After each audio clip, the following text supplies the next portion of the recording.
At nagbabalik ang schoolmates at nandito pa rin tayo sa Holy Angel University, Pampanga! Pero bago tayo magsimula sa ating bardagulan, reminder lang mga ka-schoolmates, this episode isn't about saying who is right or wrong. It's about sparking conversation and hearing different perspectives. Kaya naman bago tayo magsimula, let's lay down the ground rules. Let's all watch this. May dalawang teams na maglalaban, ang Team Pro at Team Con na may tig-3 miyembro. Ang team leaders ang unang sasalang sa laban para sa bawat tanong may 3 rounds o lives, ang bawat isa na may 30 seconds per speaker per round. Kapag sobrang intense at walang gustong magpatalo, we activate the bonus round. 1 minute and 30 seconds yan na free-flow discussion, meaning bahala na magsagutan ang magkabilang panig. Pero kung halimbawa hindi na makaribat ang naunang debater, pwede siyang mag-buzz para palitan ng ibang team member. Pero ito ang twist. Bilang mga host, may kapangyarihan kami mag-buzz sa gitna ng laban. Kung medyo off, boring o hindi kami satisfied sa sagot ng sino mang debater, we can buzz you out at papalitan ng ibang team member. Kaya make sure na hindi lang matalino ang sagot nyo. Dapat klaro, direkta at convincing. Bring your best arguments.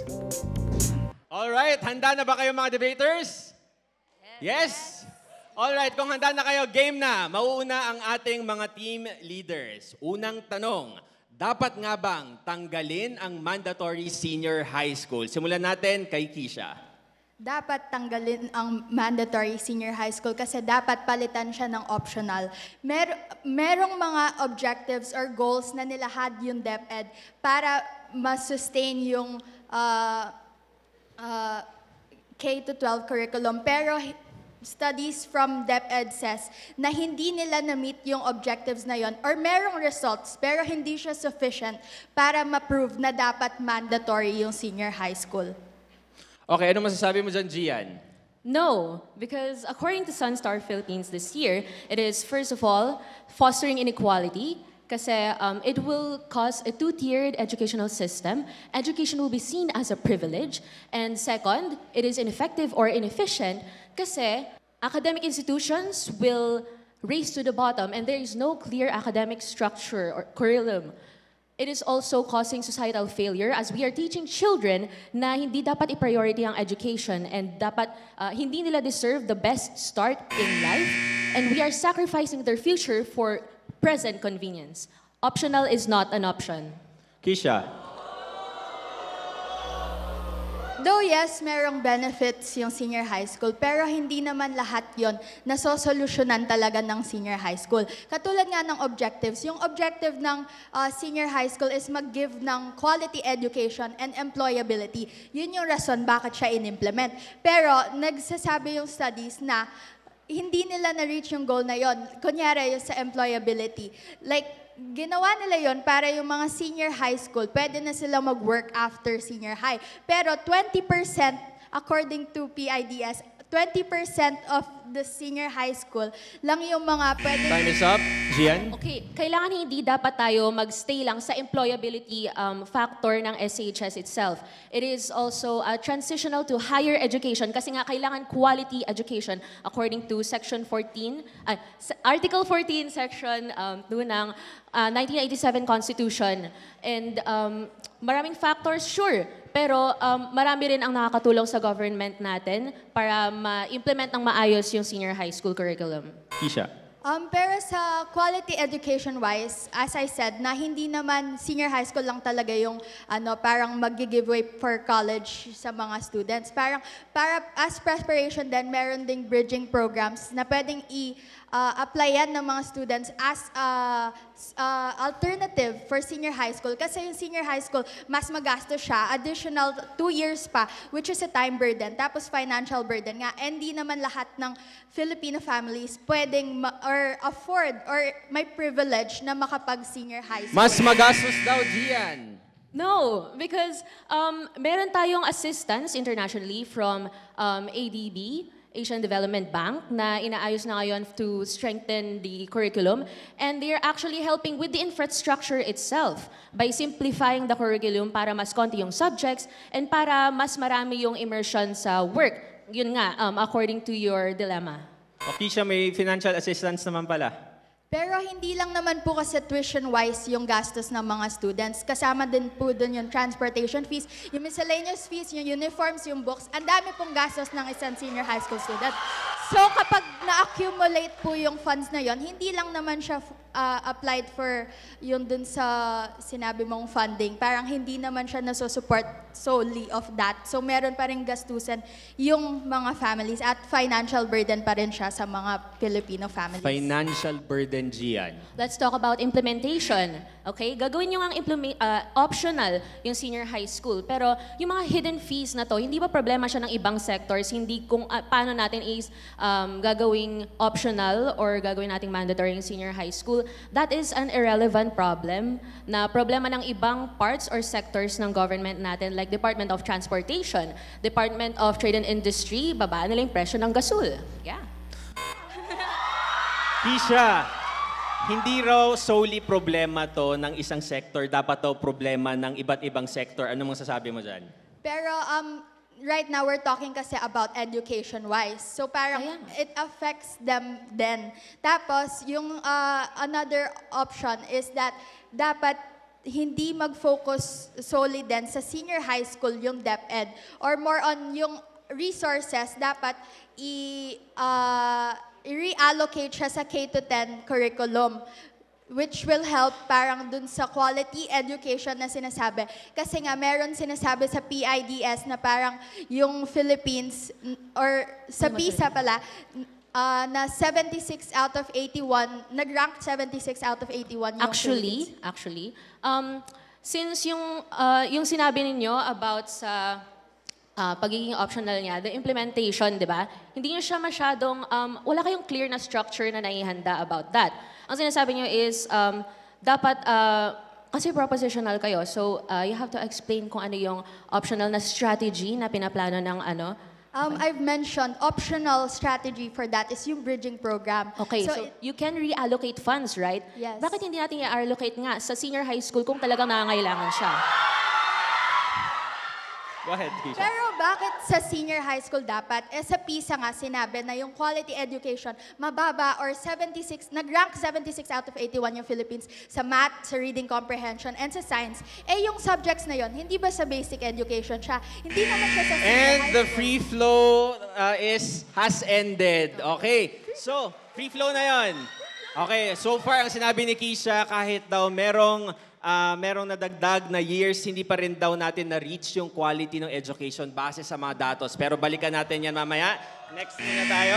Okay? Next debaters tayo. Cheer for your debaters! Salamat kina Gian and kay Kisha. Ngayon naman, sasabak sa ating bardagulan, sina Alvin and Arian. So, ito ang question ninyo. Kung tatanggalin ang senior high, hindi ba't mas lalaki ang agwat ng Pilipinas sa global standard ng 12 years basic education? Simulan natin sa'yo, Arya naman. Yes, if we were to remove K-12, we would fall behind. Instead na nakakasabayan natin yung mga successful countries like Poland, Japan, we would fall behind to the latter part. Hindi ba yun yung point ng pag-i-implement ng K-12 para makasabay tayo sa global standard? Hindi yung maiiwanan tayo as already a struggling and developing country? Okay, so let me clarify. We are advocating for optional senior high school, meaning that they have the choice to go to senior high school. So if we want to have an example within the framework, let's go to that rank 1 globally, which is Singapore. They have the compulsory K-10, but they have an optional senior high school that they call the junior college. So sa kanila palang pinapakita na without the compulsory K-12, mataas pa rin ang learning proficiency nila. Go If we ahead. were to switch to being optional, it would waste all of the billions of money na ininvest na natin sa senior high school. The reason kung bakit tayo mag-i-implement ng K-12 is because we have partnerships, we have international partners that are helping us invest in this type of education, in this type of quality education. Hindi pwedeng palitan natin to optional when there are, as you've said, may evidence ka, pero it is not concrete enough na mako-compare natin siya sa kakayahan ng Pilipinas.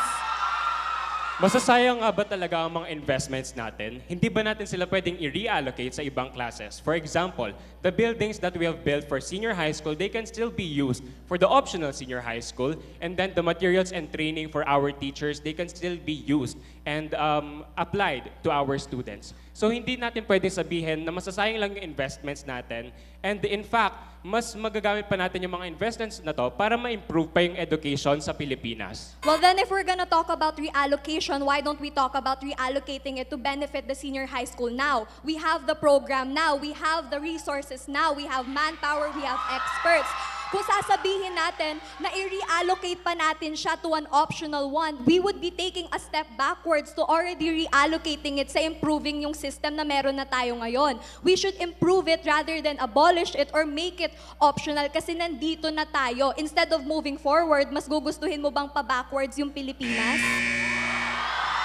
Okay, so sinabi mo, bakit di tayo mag-focus sa senior high school?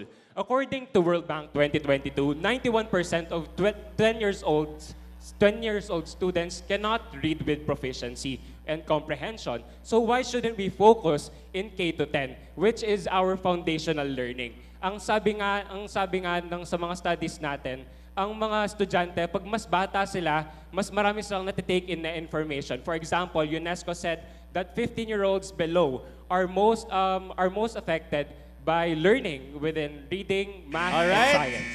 Free flow tayo. Hakbang paatras daw ang sinasabi ninyo. Tuloy niyo ang discussion. Well, if we're gonna talk about reading comprehension, edi hindi yun significantly connected to senior high school. Kasi kung sasabihin natin na from K to 10, nahihirapan na sila, bakit hindi rin natin bigyan ng focus yung K to 10 while giving focus to K to 12? Bakit How kailangan can you nating say that baliwalain reading yung K to comprehension 12 is ngayon? not connected when we read with comprehension with each and every subject that we use? Well, if we're gonna talk, kakasabi mo nga lang na yung reading comprehension, it's important to K to 10. Therefore, hindi siya problem sa K to 12. We can give focus to K to 12 while also giving focus to K to 10. So, Well, senior high school students struggle with reading. So how can you say that reading comprehension is not connected? Kasi sa everyday life natin, especially in schools, reading comprehension is a must. and my point is that hindi natin kailangan gawing optional yung K to 12 kung pwede na palang ayusin yun to K to 10. Hindi natin pwedeng sabihin na kailangan natin bigyan ng pansin yung K to 10. Eh yung K to 12, it also has different sectors to it. It has different aspects, different factors to it. Hindi ka nag-K to 12 para makapagbasa ng maayos. Nag-K to 12 ka para mapabuti yung buhay mo as a student. Meron kang point, pero paano nga nila maiintindihan yung mga binabasa nila kung wala silang reading comprehension? And as you've said, bakit nga ba tayo magfo-focus sa ba't tayo magfocus sa K to 10 kung senior high school students sila? Yung mga foundational learning, these are the basis. These are the basis for students in order for them to Well, if to- we're And gonna talk... time is up. Okay, palit tayo ng ating mga debaters. Thank you so much. Alright. So far, sinasabi na hindi naman pala issue yung reading comprehension kasi ang K-12 para mas ipabuti yung buhay ng isang estudyante, hindi lamang para mas maging maayos sa pagbabasa. Pero let's proceed to our next question. Nandito ang ating mga debaters, Althea and Dieter.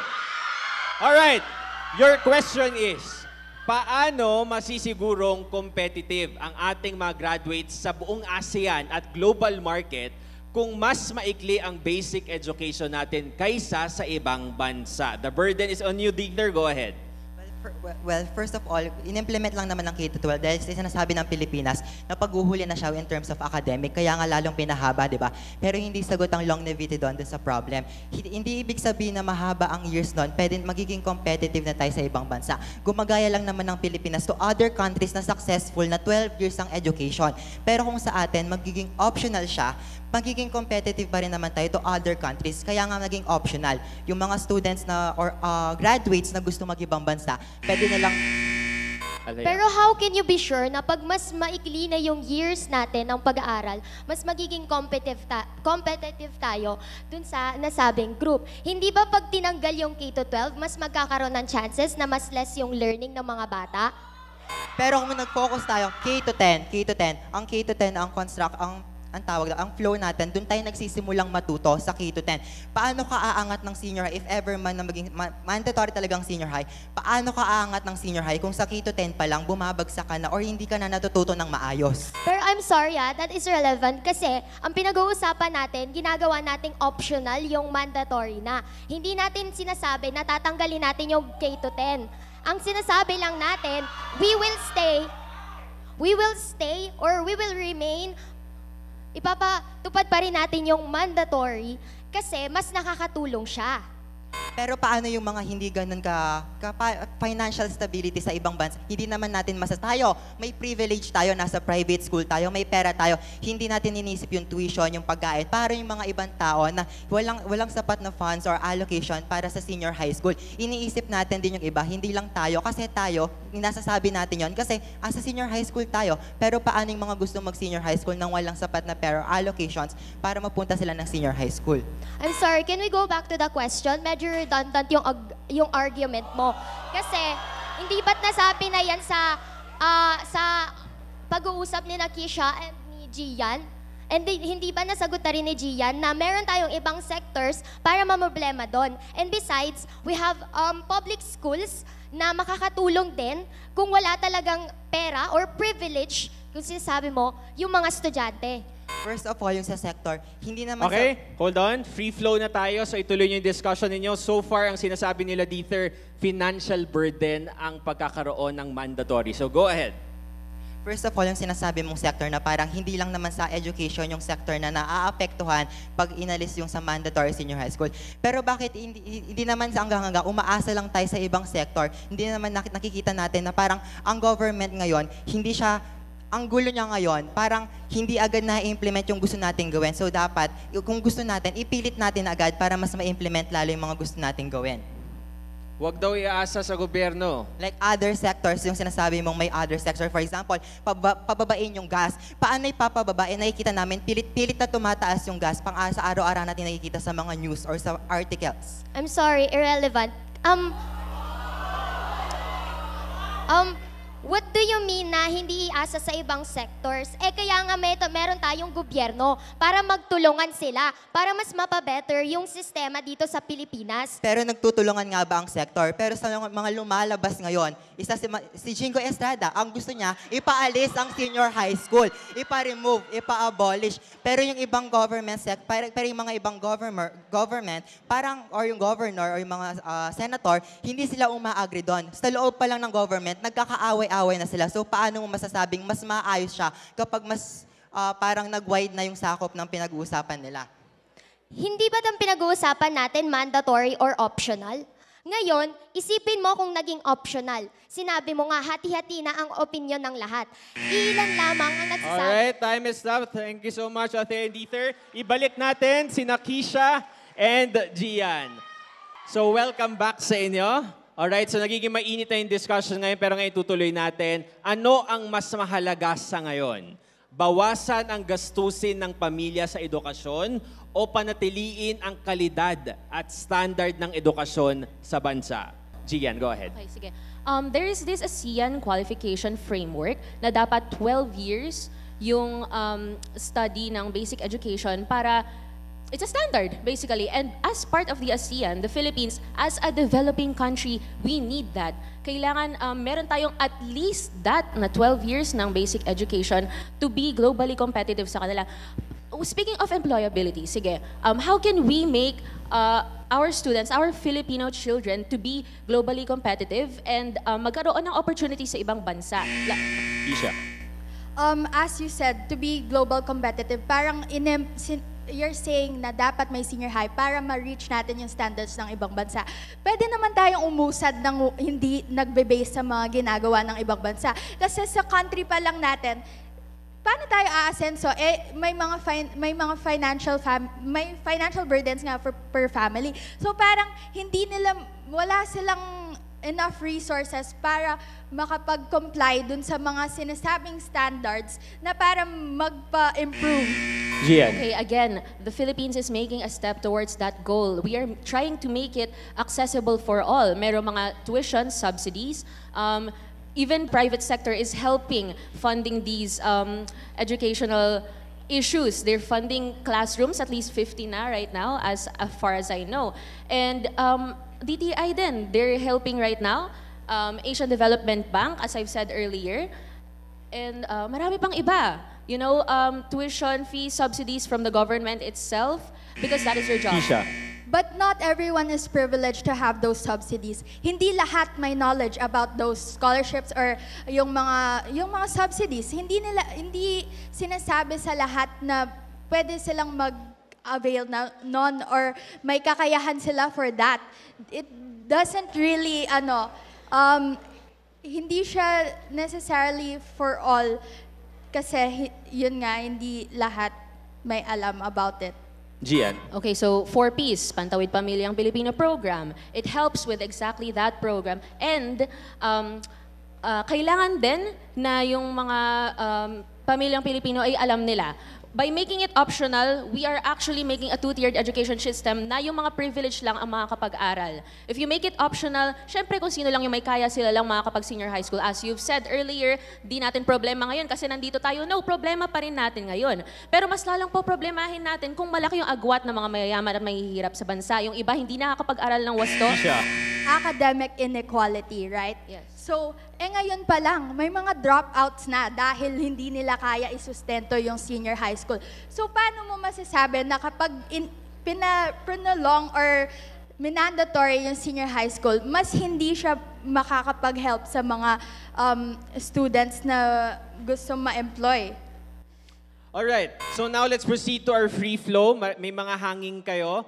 Ano ang mas matimbang sa bayan natin, sa bansa natin? Yung kalidad ng edukasyon via the 12 years o yung financial burden para sa mga pamilya natin na dapat wala silang burden? Go ahead. I believe na factor ng quality education yung financial wise. Kasi paano makakapag-aral yung mga bata kung hindi nila kayang isustento yung mga kailangan nila? Okay, so bakit nga tayo may poverty in the Philippines? They are keeping us uneducated.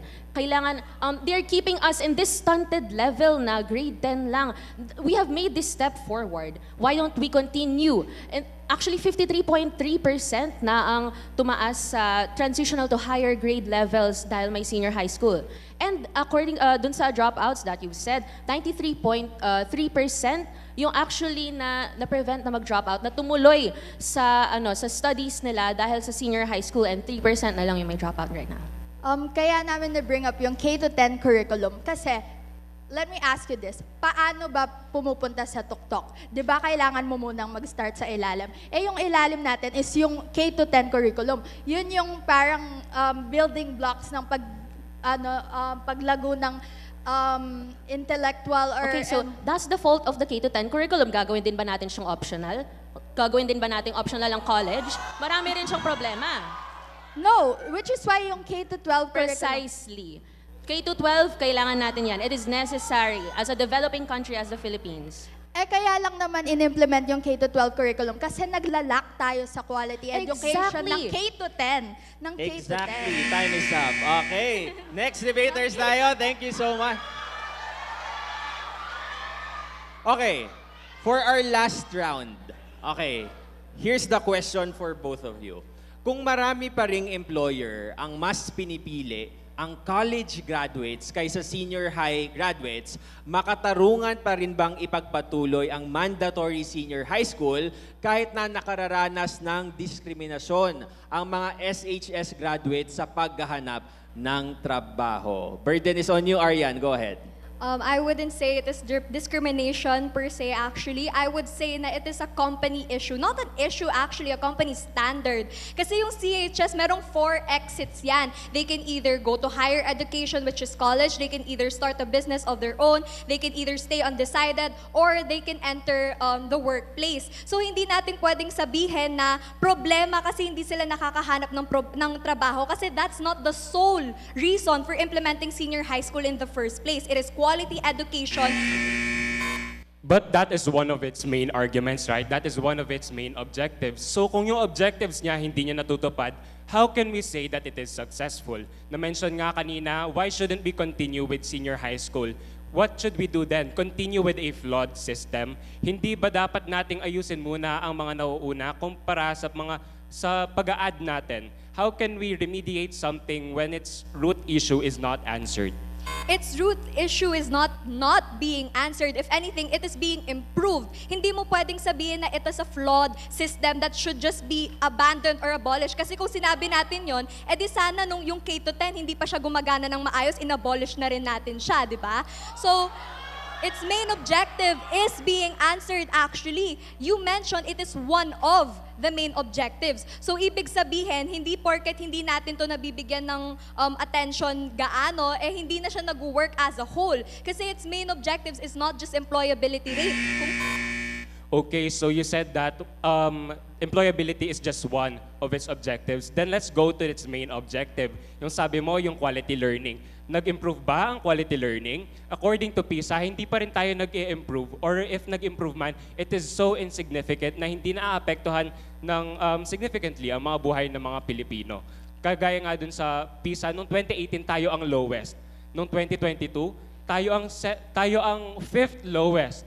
So, nag-improve nga ng kakaunti, pero enough ba ito to justify? Well, then would we risk it becoming even lower? Kasi may Poland, if you're aware of Poland, Poland actually started as a struggling country in terms of education. Pero since the implementation of senior high school, since they improved their education system, they are now ranked as one of the highest countries in terms of education. So kung i-abandon natin to, kung gagawin natin siyang optional, it would be not trusting the Philippine system. Actually, parang ina-abandon natin yung mga future learners. We are depriving them of the future that they deserve. Kung hindi natin... We are not depriving them of the future they deserve. We are giving them the future they deserve. Kagaya nga ng sinabi ko, countries such as Singapore, Australia, and Germany have optional senior high school, and they are top performing. Sabi mo, ang Poland is one of the highest ranking. Well, Singapore is the highest ranking. And ang kanilang sistema is successful not because they have senior high school, but because they improved their K-10 and their senior high school is optional. Okay, we now go to our free flow. Yung impending question is, or yung binabato sa inyo ng kabilang grupo is, hakbang paatras yung gusto ninyong mangyari? Kasi development na raw yung nangyari sa K-12. So simulan natin doon. Go ahead.